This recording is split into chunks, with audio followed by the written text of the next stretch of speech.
Oh.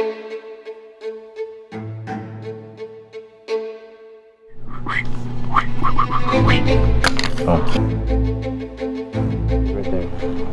But it's like 42. 42. One or two? Dude. 17. I've heard it said, if you want to understand where we are, you first have to look back.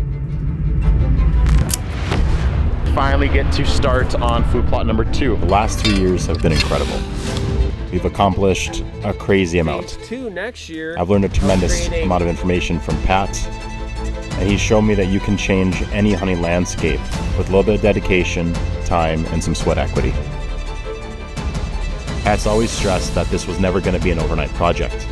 It took him and his family 2 decades to build what they have, and he's still improving it year after year. Just about this specifically, out of all the things on the list that you need to build a whitetail property, the top of the list is patience, and Pat's taught me that. Time to try and taste some mature deer. So.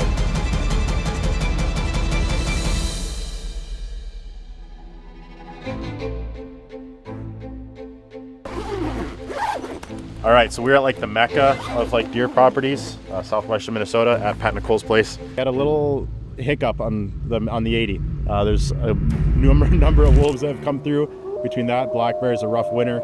We're just not seeing the number of deer that we typically have. So Pat made the recommendation, listen, potentially, unless something shows up more towards, the rut and peak season, we might want to think about, preserving an animal. Now, maybe not take one this year. Every doe you kill and every buck you kill is gonna be one less around. If there aren't that many, it might be better to try somewhere else.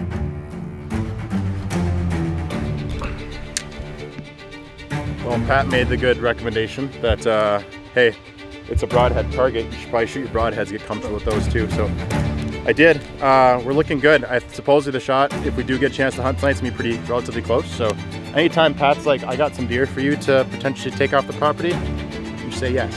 So we're gonna do it.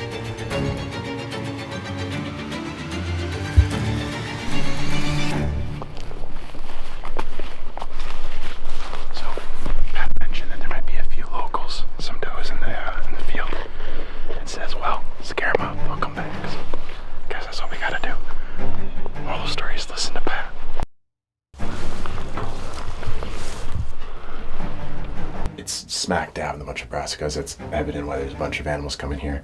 And it's 25 yards. So that should be a pretty straightforward shot. It's literally right in front of us. Hopefully something comes through. It sounds like the deer have been coming through pretty late, but there are quite a few good bucks, that 8 points that are kind of on our hit list.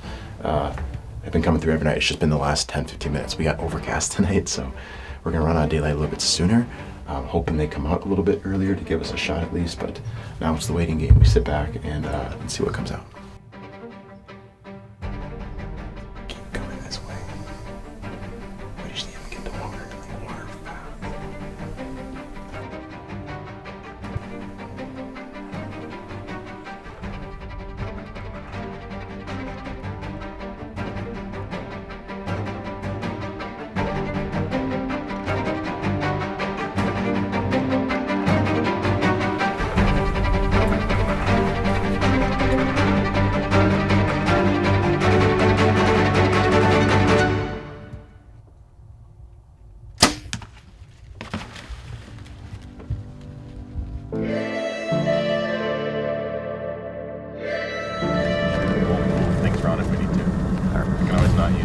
We're gonna go over there and start where the deer went in and kind of look for blood right there. If we don't find any, then we're gonna have to kind of search around and try to find some in the field. But we kind of got a good spot for where he went in. So yeah. I mean, ideally, like to let them lay overnight. But this place is so full of coyotes that if we let them lay overnight, there won't be nothing left but a rib cage tomorrow. It's insane. Yeah, I'm all about finding it with the rib cage together. No way, stop. He's dead. Stop it, right here? Right there. Holy cats. What is it, 10 yards in? Yeah. Dude, no way. Did the right thing by backing out though. Well, give it the time. You told me give it 4 or 5 hours. Yeah.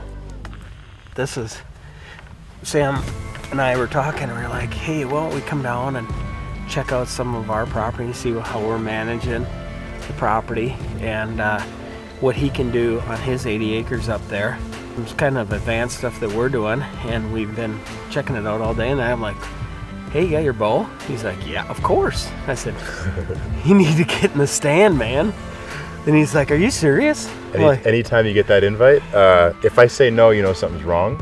You know, this deer proves that, you know, spending time putting food plots in right, and we also had an earth pond. You shot him right over the earth pond. Came right to it. I mean, that is so cool because it worked perfectly, and we knew this deer. And you're helping us by getting some of these 8 points out, which is pretty cool because we're really trying to get that 10-point genetic back in. And yeah, great job, man. Yeah, like I said, I can't. I'm jacked. I'm jacked. We got a little bit of work ahead of us now, eh? Right. Yeah, well, that's right. I always say it's outdoor edge time. That's kind of our catchphrase. Let's get to it. Seeing how much work Pat and his family have put into their property and how it's paid off is extremely motivating. They're living proof that with a good management plan, a lot of work, and some patience, just how far you can take land management for whitetail. As I continue to reflect on the last 3 years, it gets me excited to think about what the future holds for the 80 acres. I started this journey by sharing that I'm no different than anyone else with a chunk of land and a dream to transform it. Hopefully this series will help you realize that if I can do it, anyone can do it.